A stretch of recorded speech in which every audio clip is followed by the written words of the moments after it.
Welcome, everybody, to Understanding the Human Condition. I'm your host, Dr. James Flowers. I am so excited today because I'm joined by Brenda Valiente from Miriam's House, LA, in Los Angeles. Brenda is a nonprofit leader dedicated to the advancement of all people and transforming society into a place without poverty and homelessness. Brenda's dedication to Miriam's House since 2015 has led her from volunteer to the executive director. With her leadership and passion for serving the women and children in Miriam's House, Brenda has helped expand the base of support for the organization and help provide a safe, sober home for more than 350 families. Under her stewardship, Miriam's House procured a 6,000 square foot converted convent through the successful capital campaign and ensuring a sustainability of this wonderful program. Brenda, thank you for being here today. Oh, well, thank you so much. And You're, thank you for having me. Yeah, I'm super excited. As you know, I'm a huge fan of Miriam's House, and I love you guys, and I love the work that you do, and I just think it's an amazing program. Tell me a little bit about, first of all, let's talk about you and your background and how you came from volunteer to become executive director. That's quite a road. Yeah, I'm happy to share with you. And just I want to say, everyone at Miriam's House loves you right back. I Oh, mean, you're an amazing supporter and you're just amazing. And we're so happy to honor you this year as well. But uh, thank you uh, so much. I can't wait to be there for that. We'll talk about that too, about the event, because we want people to donate. maybe attend. Yeah. So Miriam's House, I mean, just to start off, for me, service and volunteering has always been a part of my life from when I was growing up in Highland Park and being part of different organizations. And at the time when I learned about Miriam's House, I was working at the LA Chamber of Commerce. I was doing maybe 40 events a year around business and small businesses and community. Mhm, And I met the chairman of the board, Brian Mueller, mhm. and he just kind of mentioned this house for women that needed help doing an event. And at the time, I was really looking for something outside of my 9 to 5 to volunteering and to give my time to. And that just rang a bell for me. He gave me a tour. I met Rhonda Evans, who's our program director, Yep. and one of the original first women to ever go through the program. Wow. And I just fell in love. I started volunteering every day after work. I helped them do this event that we're now honoring you at Right. back in 2013. And then I was volunteering for a few months. They asked me to step in on the board. At that time, I had just a lot of connections as far as like Los Angeles public leadership due to Mhm. being at the LA Chamber. And within the year, they asked me to step in as executive director. That's So amazing. yeah, and I've been there since 2015, coming into Miriam's House and just seeing this home where women can come with their children when they need help in recovery, when they have problematic substance abuse, get housing for a year, Yeah. and then get recovery services, social services, healthcare, childcare, just like anything you can think of that any mom would need. But this is for women specifically in recovery, and it's all in one place. And so it just has become, part of my life mission, basically, at this point, seeing how women's lives change, seeing the trajectory for the children, how that changes. I mean, it's amazing. Yeah, it is an amazing. I've been many times, as you know, and I've been there at the award ceremonies, and but also more importantly, I've been there just as a visitor to really understand more about what you guys do. Why don't you tell us more about how Miriam's House came to be? So the pathway actually started as part of the founders of Promises Treatment Centers, which Hmm. was, I believe, one of the first treatment centers in Malibu Hmm. back in like 1999. They wanted to find a way to give back, and they started the Promises Foundation. Yeah. And so that existed as like a education task force in schools to, educate kids about drugs. And it did that for a while. And then in 2007, Lisa Rogg, who was the co-owner of Promises Treatment Centers, wanted to make something for women. As someone who herself was in recovery, she just saw the village that it took for her to be able to take care of her kids and also change her life. And she just thought to herself, like there's so many women out there that don't have the resources I have, and how are they going to do it? And so that's kind of where it started. Right. And Patricia Myers, who is our event chair, she's now our vice chairwoman, was working at Promises Treatment Centers at that time. And so she was there from the very beginning. She saw this 1957 convent when it was like in huge disrepair. She Sure. always describes scrubbing the floors, getting it ready for the first woman to ever come in. And so they eventually, Miriam's House opened in 2007. Lisa and her husband, they sold Promises Treatment Centers, and they basically kind of left the organization as well. Yep. And there's no, they're no longer really involved, but the program was started. And so Patricia stepped in as a board member. Brian Moeller, who's our chairman, he went from being a board member to being chairman at that time. And it was just, for a long time, just the dream of keeping this place open that they saw that helps women. I mean, there even today, almost 15 years later, there are no programs really like Miriam's House. Maybe there are some sober livings that help women, some that help women with children, none that give a housing for a year or 2 years. Right. None that have, we're not publicly funded. We're private. We privately fundraise all the money through events like Polo, but also just through foundation grants. And so we just have this huge liberty to accept any woman who needs help. We don't have to count beds for the county. Anything. We literally, we've had women, someone calls and tells us a woman under a bridge in LA. She's pregnant, she needs help. We can have her in the next day. It's just, it gives us a lot of liberty. And so, Miriam's House is just very unique. Yeah. And our goal is really to help it grow and expand, because the need definitely outweighs what we can serve. But also we've created this beautiful model that I think is so successful and is really when we talk about homelessness, when we talk about problematic substance abuse, when we talk about foster care, these are all seen as separate issues. But what we see at Miriam's House is that there's really this intersection of need. And it takes a place like Miriam's House to really address all of those. That's right. It's hard to really have them in silos. Yeah, I love that word silos, because I see that all the time across the country. And I don't like that. I don't like being treated in silos myself. And I don't think we should treat our families and our patients in silos either. I think it should be in a community-based program like you guys. And the work that you do is so amazing and so good. Can you give our audience a couple of, if you can think of one, a great success story that you may, like one of your favorites? There's so many. There's so many, I know. I'll say this, we have this amazing alumni base that, now there's been 15 years of graduates. Yeah. All of them come back to Miriam's House. Yeah. Miriam's House is not like this place, like this institution that they went to. It's their home. When they need help, they call Miriam's House. If their kids are in trouble, they come to Miriam's House. And one of my favorite things is seeing the kids come back as they get older and older. They're not knocking on doors. They're running in. They're running around. This is their home. They're in the they're upstairs in the rooms, but yeah, we have so many. Let me see. The most recent story I can think of is this woman who came in, and at that time she had been separated from her son. She'd been living in the streets for a long time. She'd been using on the streets as well. And when she had her baby, she had no idea she was pregnant. She went into labor in a park, not knowing that she was pregnant. And thankfully, her son was born healthy and beautiful. We all loved him so much. His name was Z. And so she came in and, she didn't have an education. She didn't know what she was going to do.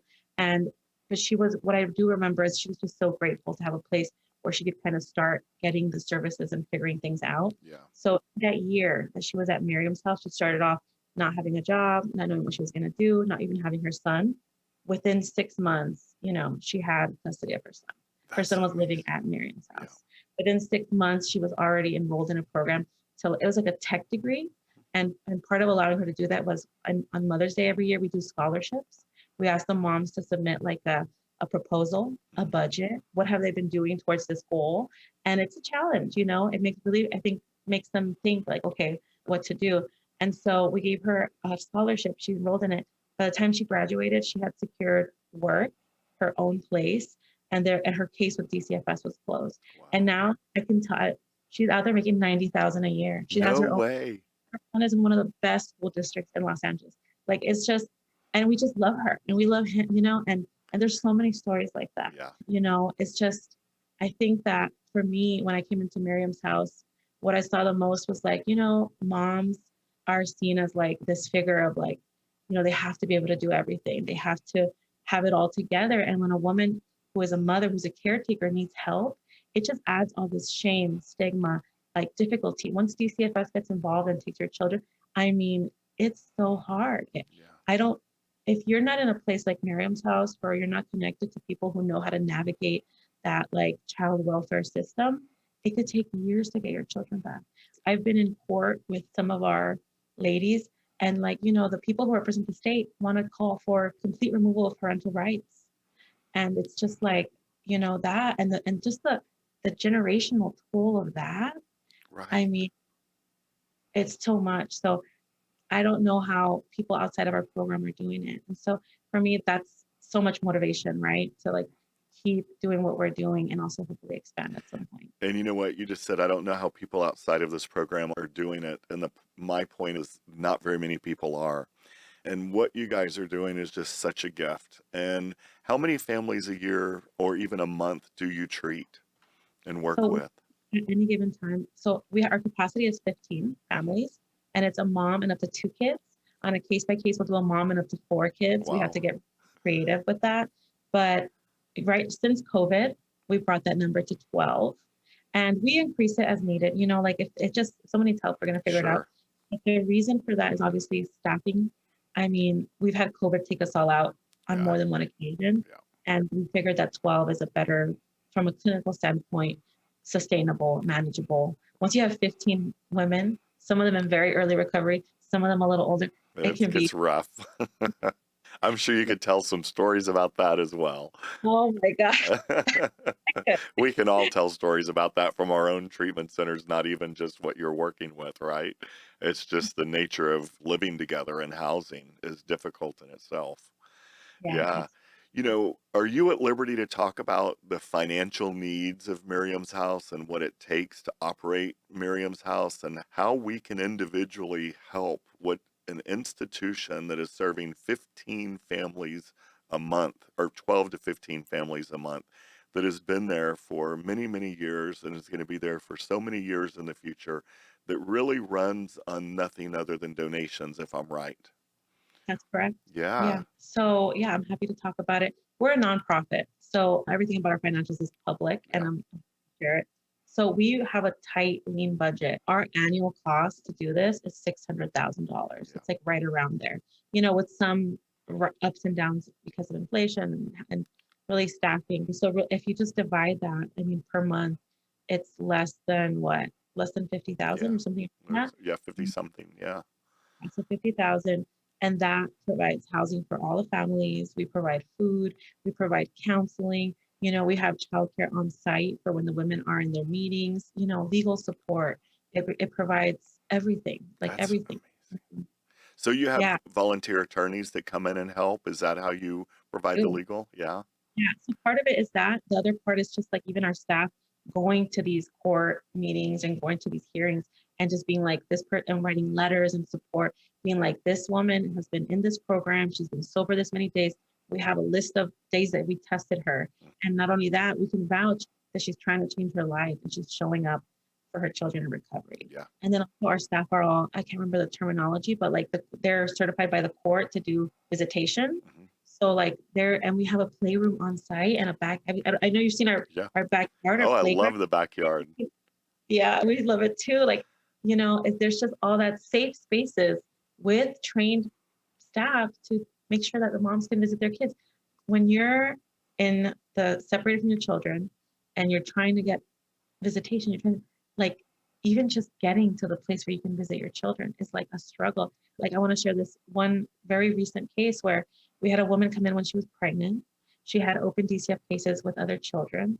And so when her baby was born, there was a huge risk that they were going to take the baby at the hospital, even if she tested negative, which is what happened. Mhm. And so they didn't do that. But 2 weeks later, like the Child Protective Services came in and they were like, you cannot have your child. We have to separate them. And if you don't find a family member that will qualify, we're going to have to put her in foster care, a 2-week-old, Wow. you know, and like her mom's breastfeeding her, taking care of her. Anyone, you know, who's been around someone with a baby knows how important that first year is, but much less the first few weeks. And so we really quickly came up with a system. She did not have a family member. We came up with a system where we could transport her to her family member's home every day from certain time to certain time, and also have like a system where we're checking that she's not going anywhere else. Because, you know, that can be a part of early Absolutely. recovery too. And so we were able to maintain basically that bond. And within the week, we petitioned for like an emergency hearing. Within the week, she was in front of the judge. Rhonda, our program director, myself, and her were like on this hearing. And I remember the state representative is like, I want full parental rights terminated. Right. She is not a good person. She's not a good, like, parent, all these things, being like, she's using like this, da, da, da. And we, of course, presented, like, we had the letters, we had like, no, in this program, we're going to provide all of these things. And also, we're working with the courts. Like, we don't ever want a child to be in danger. So, like, we're going to report her Mhm. drug. We're going to, if she were to leave, we will be the first ones to call. Right. But we're going to give her this chance. And so the judge, I think his name was Judge Vera, he said, okay, you know what? We're going to give her a chance. Yep. We want this baby to be with her mom. And so long as she's at Miriam's house, she can have custody of her baby. That's amazing. And how long has it been?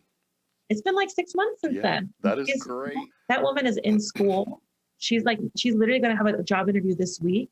She's taking care of her baby. And now her case with her other daughter is she's getting visitation. Can you So, like, imagine the life that you changed right there? Just if you well, hadn't been there, the judge probably would have terminated rights to this child, and it would be in foster care and eventually adopted, and have never known who his or her mother was. So congratulations. thank you. But, in this last year, I also became a mom.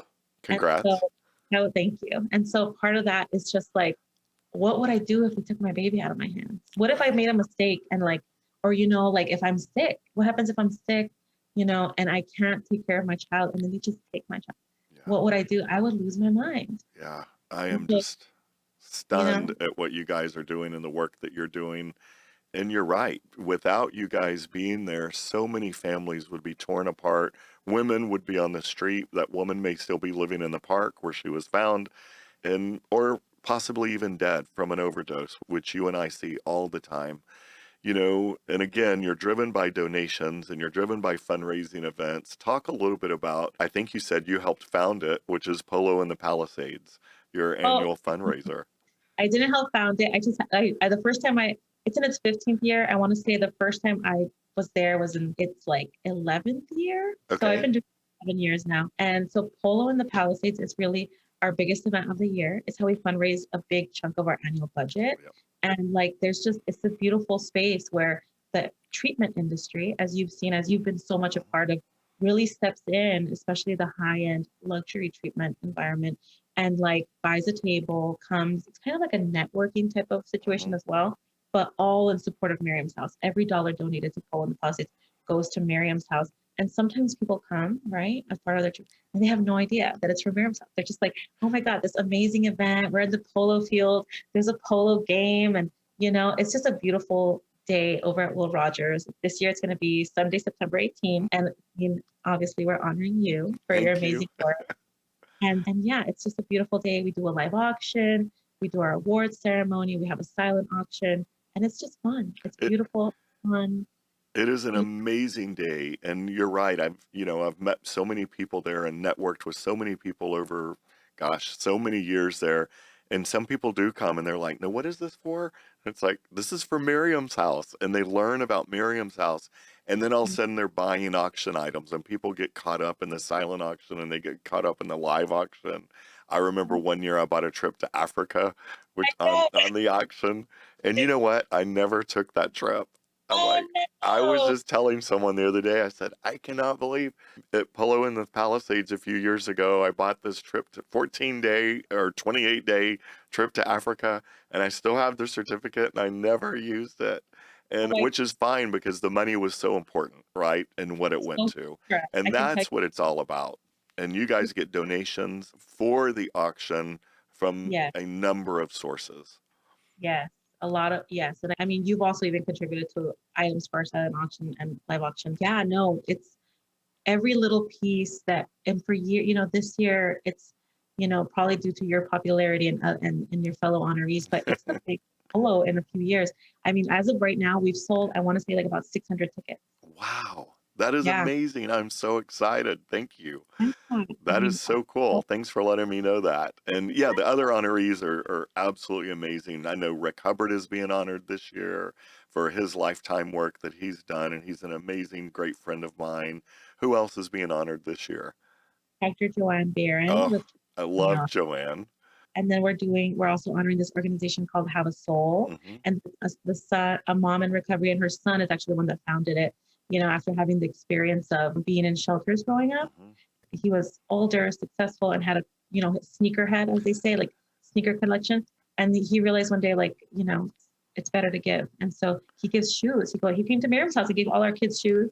And that's what he does. He goes to different transitional livings, shelters where there's children, and decks them out and really nice shoes. Amazing. I can't wait for the day to be there. I think I'm going to be there that whole week. I'm going to do a small event with Patricia Myers, I think, that week. And I think I'm coming to speak, maybe. Yeah, Okay. at We get Miriam's house. Yeah. a meeting. Yeah. Yeah. Okay, Yeah. I'm yeah, a little nervous about that. oh no, the ladies are so nice. I promise. I have never had anyone go to, especially when it's a group led by Patricia Myers. I mean, the women all love and trust Patricia. Oh, that's You know, great. the event chair, who obviously very well. And she's really like a mother of Miriam's house. I mean, she puts in so much time and dedication. And she does polo, right? Like the 600-person event. She's the event chair. That's like, a lot. Yeah. But no, that's enough. She's there every single Thursday and leads a meeting with those ladies and like is there with them when they're crying, is there with them when they're celebrating. Yeah. I don't know a woman that buys as many cakes celebrating birthdays than Right. her. Yeah. You're going to have an amazing time. I know it for a fact. I'm super excited about it. Unfortunately, we're out of time, just about out of time, but I want to know, how can people donate to Miriam's house? How can they look at Miriam's house on the website? And then how do we make donations? So Miriam's House, you can make a donation online at miriamshousela.org. You can do an online donation. There's also a mailing address there where you can mail a check. You could buy a ticket to Polo and join us on that beautiful sunny day if you're on the west side. And we also have, Christmas events. Also, we do take in-kind donations. As you can imagine, there's a gamut of things in a household that we need. Like there's never too much soap. There's never too many toiletries for the ladies, comforter sets for when they move in. Yeah. Right now, we're in the middle of helping a graduate. She got the lease to her new apartment. Wow, that's We amazing. get some furniture. And there's just all these things that go, anything that you need for a life is really things that we can use. Yeah, absolutely. In-kind donations are also welcome. And of course, financial, like we talked about earlier, we're 100% privately fundraised. Yeah. And that means we're applying for grants. That means we're doing these events. And even just like single donations, it all makes a huge difference for us. You've been on that trip. It was a big purchase. And Yeah. I mean, that's a huge difference in what we raised, Yeah. So Absolutely. So I've invited so many people from around the country this year to come out for the event and really enjoy it. It's my favorite event of the year. It's just always a beautiful setting. So, what's more beautiful than Will Rogers Park, Polo in the Palisades, right? And it draws a big crowd and it's outside and everybody feels fantastic. And I've invited so many people from LA. So everybody in our audience, please go to miriamshousela.org, make your donations. And if you can get out to LA in September, I think, is it the 18th? Yes. Yeah, September the 18th, Polo in the Palisades. And you can find all the information you want at miriamshouse.org. And Brenda, I'm so excited that you were here today. Thank you so much for your time. I know how busy you are as executive director, so thank you so much. Yeah, thank you for having me and for allowing me to share about Miriam's house. This has been so much fun. Thank you. Tell Patricia, I talk to her all the time, but tell her I said hello, and everybody else at Miriam's house, and I can't wait to come to the meeting. Okay, sounds good. I'll do that. All right, see you soon. Bye. Bye-bye. Take care.